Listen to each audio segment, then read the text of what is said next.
go wherever that wind blows the endo. Don't slip on the trail. Don't slip on the don't slip on the don't slip on the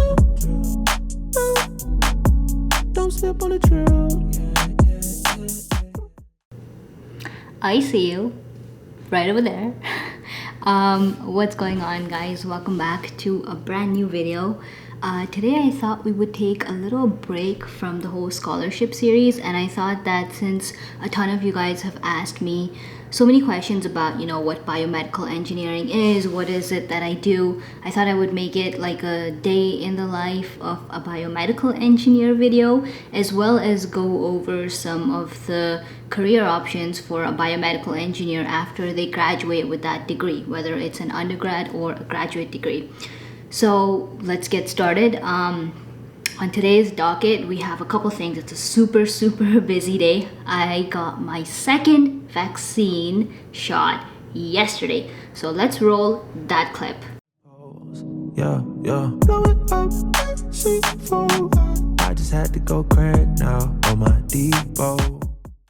That being said, I feel fine right now. It's been less than 12 hours, so I've seen that symptoms usually kick in around 16-17 hours. So until I feel fine, I'm gonna continue working.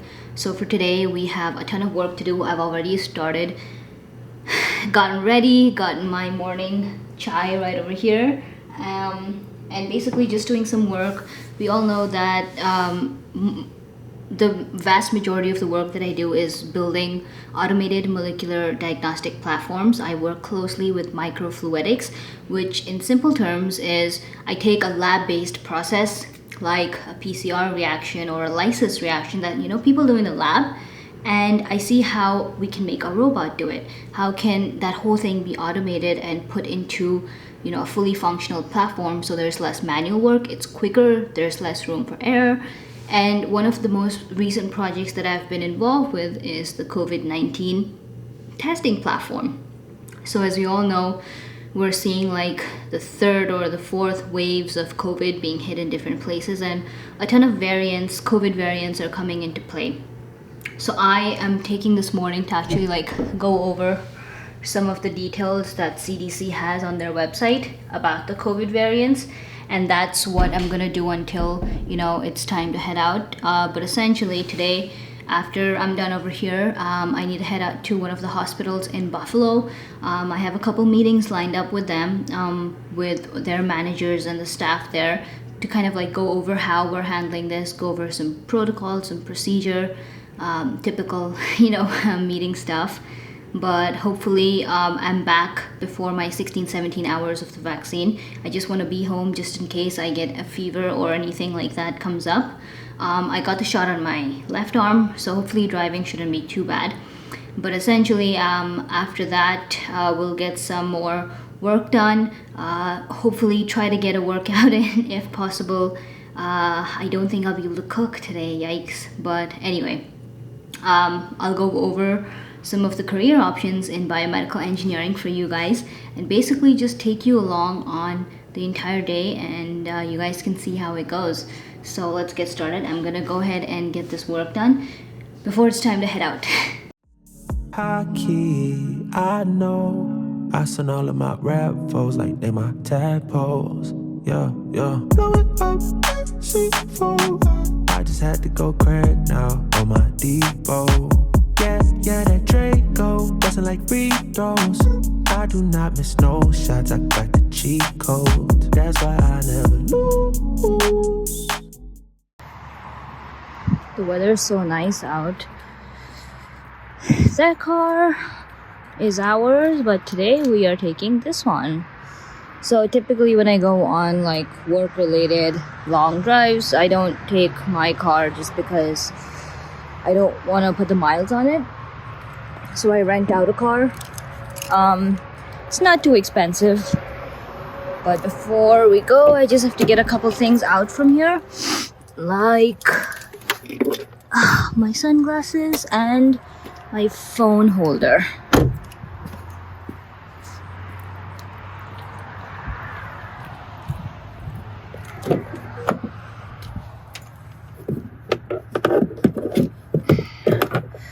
This is pretty handy. It kind of just like sits anywhere, so I can use it in any car. Okay, this is a Hyundai Elantra. It's what the rental people gave me today. Seems like a decent car. It's much different from our Mercedes, but it will do. We're all set. The weather's clear, and I'll check in with you guys in a bit. We're here at the hospital. I'm gonna go in, get some work done. Basically just, customer relations from a technical standpoint, seeing how people like our platforms and what we can integrate in terms of hardware, software changes to accommodate, basically make the cool automated platform do more cool stuff with the robotic skills that we have. And we need like a technical expertise to make sure like we understand what our customers want from us. So this is more towards like business development, and that's my goal with heading here and talking to these people in Buffalo. So I'm gonna go ahead and do that meeting. It's gonna be a couple hours, and I'll see you guys and I'll check in with you guys after that. Took a slight detour, about 20 minutes, just to get some Chick-fil-A for lunch. Oh my god, I'm starving. It's been so long since I've had Chick-fil-A fries. I cannot wait. It's such a nice and sunny weather outside. I'm regretting wearing the sweater right about now. But let's go get some food.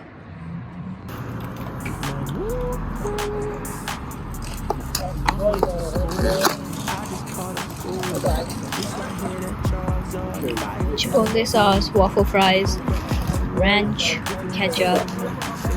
And I still have to open the buffalo sauce, but I don't have room, as you can see. All set.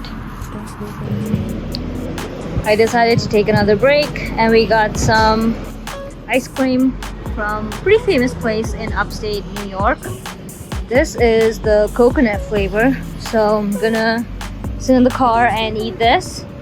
Okay guys, so I'm back home after a long and exhaustive day, and that was pretty, tiring. And I'm not gonna lie, I feel a little queasy right now, but I'm glad I'm home. So I thought, whoa, yikes.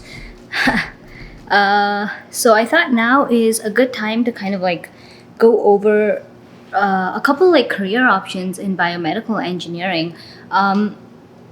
I think one of the biggest things that you can do with a biomedical engineering degree, and I know that all of my medical school people are going to love me for this, is you can actually use it as a pre-med degree. And it's kind of interesting because a lot of the things that you study in biomedical engineering are stuff like basic human anatomy, physiology, learning a lot about the human body.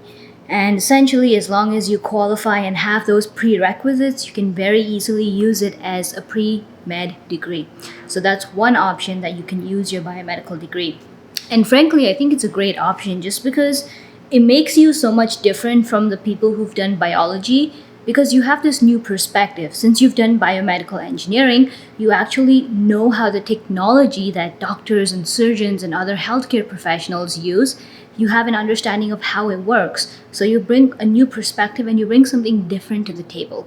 So definitely check that out. And I know that a lot of you guys are going to say, is this the only option? What is the difference between biomedical engineering and biomedical science? Not going to go over that, but I'll put a screenshot up on the screen just so some key differences are highlighted. Tempo, you keep up with my tempo. Alright, so now let's talk a little bit more about, the stuff that I do. And what is it that I do is that I basically work a lot with medical devices. And this is essentially what biomedical engineering is all about, right? Like medical devices, cool technology, Elon Musk's Neuralink. Yeah, that's right. Like, I'm not gonna lie, all that is true. And a large chunk of that comes in the field and the area of medical devices. And what this is essentially, there are like different careers and pathways that you can take just by studying medical devices. So I'll start with the first one, which is a systems integration engineer. This is what I am, this is what I do. Now, what kind of like expertise do you need, and what do you need, and what do they do? So essentially, Systems engineers have an understanding of different systems, goes pretty obvious with the name. But for a biomedical engineer, this means that you need to have a deep understanding of biological processes on one hand and complex instrumentation and systems on the other hand. This means you need to be able to connect how biology can be automated. This is super important. You have to work in collaboration with different teams. Like personally, I work so much with software, hardware, electrical engineers, mechanical engineers, like just to bring everything together. I'm someone who understands all of it, and I have a little bit of like hands-on application in everything. And this is essentially what a systems integration engineer does. There's a ton of data analysis to kind of understand what's going on, a lot of process improvements. How can you make something faster, something better? That's what my role is. And more specifically, I am a microfluidic systems integration engineer. Now, microfluidics, this is a whole like can of worms that I'm not going to open right now because I feel like I need to dedicate a whole other video for this. But if you guys are interested in the whole concept of microfluidics, leave that in the comments below. Maybe I can talk a little bit more about that in a separate video. But essentially what I do is on a chip, I make liquids flow. So essentially we take very small sample amounts and we make a whole reaction out of them. Your COVID testing, if any of you guys have gotten tested, you know that they take a nose swab or they take a saliva sample, and what is it that's done afterwards, right? So after that sample is taken, it's run on specific instruments or specific reactions to see if your DNA from that sample has the COVID virus or not. And how is that done? Obviously, there aren't minions working night and day testing. All of this is done by machines, and essentially that's what microfluidics is. If we take any sort of a liquid biological sample and make it run on a chip, that's the very layman's term of microfluidics, and that's what I do.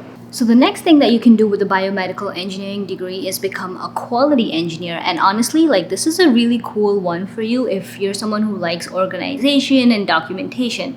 Essentially what quality engineers do is, while having an understanding of the process, that is some amount of biological background, they're responsible for making sure that whatever product a company is pushing out the door, in a medical device company, it'll probably be some or the other form of a medical device product that needs to comply with quality standards. This means if you're in the US, you have to have working knowledge of the FDA's rules and regulations. What are you allowed to do? What can't you do? There are a lot of ethical boundaries that you cannot cross as a medical device vendor. So having knowledge of this, you're responsible for drafting and executing multiple verification and validation plans. There's a lot of SOPs that you have to go through and make sure that your company is laying up to the quality standards of providing the best care out there to the people. So that's definitely a cool career path to explore, and I know a lot of biomedical engineers go and take this route as well. My only condition and thing to watch out for here would be that because this is so much dependent on the rules and regulations for every country, you may have to learn that country's health regulatory standards before you actually practice. If you're in the US, it's FDA. If you're in Canada, it's the Canadian FDA or Health Canada. The regulatory standards for India might be different, for China might be different. So, you need to have working knowledge of the standards in that particular country.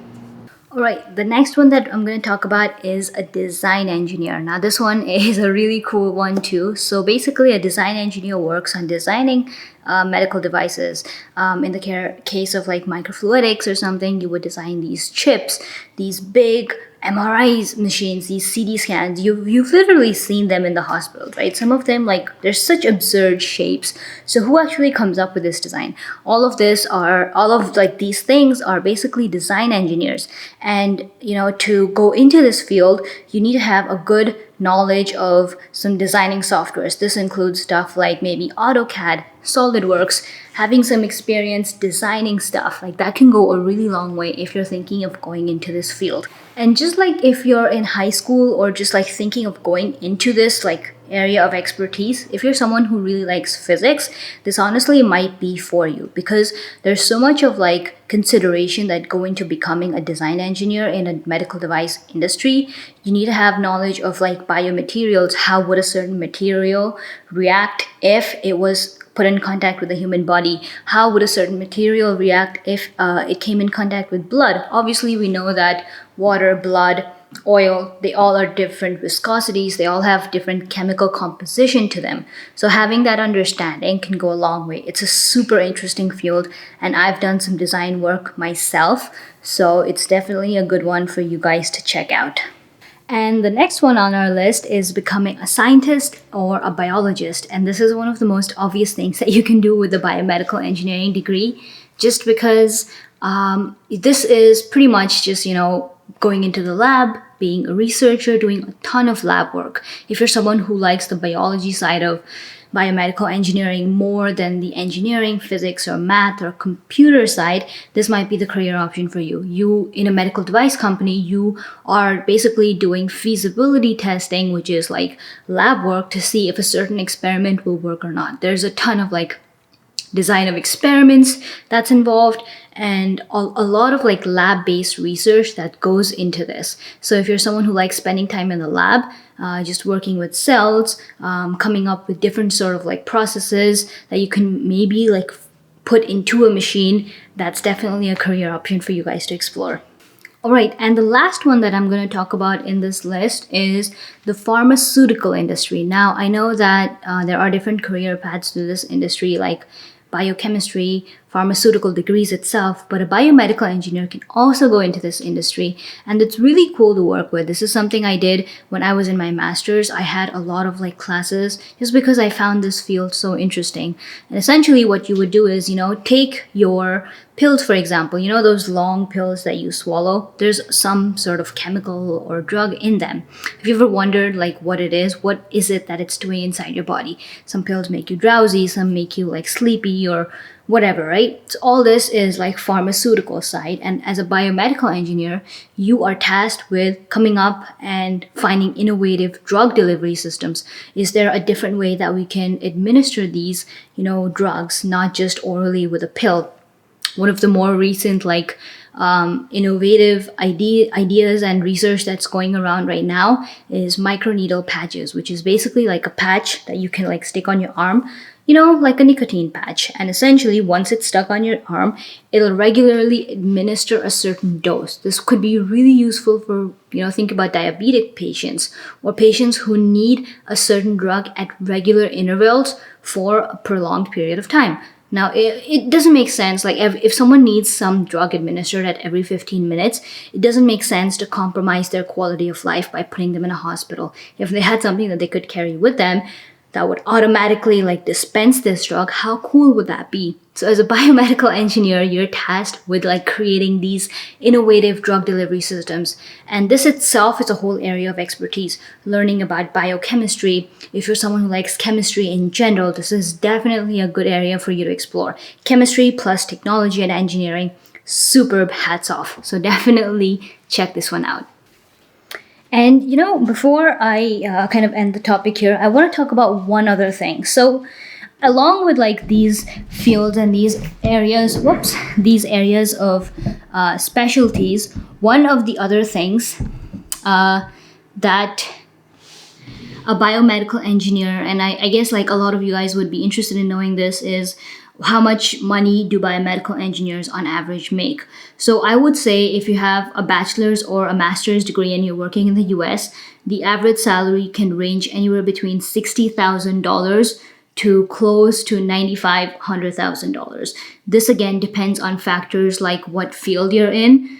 The amount of money you're earning will differ if you're in medical devices or regulatory or pharmaceutical, and what state you work in. Just because like in the US itself, the cost of living in California and New York City is way higher than places like Colorado or Texas, right? So your pay will be accommodated depending on where you're physically located. All right, and that's about it. that was like my take on a few career options in biomedical engineering. I'm starting to feel a little queasy, so I'm going to change and just take a nap for a little while. I feel like the fever might be starting to kick in. I do feel a little drowsy, and maybe a hot cup of tea will help, but I'll catch you guys in a little bit. I've been pretty sluggish the entire day. I had a on and off fever that kicked in about 17 to 18 hours after I got the vaccine. It's 8:30 in the night right now, so a little over 24 hours since we got the dose. So I'm gonna check my fever again for, I guess, like the 10th time to see if the fever broke. I've been having like a 99.5. It didn't go up to 100, so it's not too bad, but my body feels so weak. My throat's fine, no cold, nothing. It's just I feel very, very exhausted, and this arm is very sore. So let's see what the temperature says now. Okay, so not better, slightly worse. 99.7 is the worst that it's been all day. I'm gonna have some dinner. No oily food. If you guys are getting the vaccine, one thing that I was told and I did a little research on is that like 3 or 4 days before getting the vaccine, make sure you don't drink. Don't take any sort of like pain relievers like ibuprofen, Advil, any of that stuff. And after you get the vaccine, the only thing that the doctor told me that was okay to take was acetaminophen. Anything that has that. In the US, Tylenol is one medicine that has that. That's okay to take. Stay away from things like ibuprofen, Advil. These overall reduce or suppress your immune system, and that's not good. So you don't want that happening. But that was my little update for you guys. Just so you can get a little understanding of what to expect if you guys are going in for the second dose. For those of you who didn't watch my first video, definitely check that out. I'll link that up over here. I got the Pfizer BioNTech vaccine, so the 2 doses. And yeah, I'm super glad that I'm vaccinated now. And for anyone who's wondering what the vaccine actually does is, imagine your body is like a grass area in front of your house, right? So let's say your house has no fence, so anyone can come in, anyone can go out, thieves, animals, whatever, right? No security. The vaccine is basically like a fence to your house. It provides an additional layer of security so that no one can invade your personal property. That's basically what the vaccine does inside. Here and there, after I come back from work, I try to get some editing done, some thumbnails. If I'm feeling very ambitious, get some recording done like I did today, which was like extremely... I don't think I've ever done that before. I am so tired when I'm back from work. It's ridiculous. Like it just like hits me, and I take a nap for an hour. But yeah, that's pretty much how it goes. And I think I'm going to end the video right over here. We were able to get most of the things done that we had planned for the day. And I guess the week as well. Like the vaccine shot is done. We got a lot of stuff done in the office. New videos uploaded on the channel, so that's good. And if you guys like this week in the life video, smash that thumbs up button. Leave your comments down below if you have any for me, whether it's related to like microfluidics, what I do, or just general what a biomedical engineer does. I'd be happy to like go over it. And also let me know if you like these kind of like candid videos. These aren't pre-planned. I kind of just like take you all throughout my day. But yeah, that's pretty much about it. I'm gonna head to bed now. It's about 10:30. As soon as I get this uploaded in about half an hour, I'll head to bed, and I will see you guys in the next one. Subscribe if you haven't already. Follow me on Instagram, all that good stuff. You know what to do. Take care. I'll see you in the next one. Bye.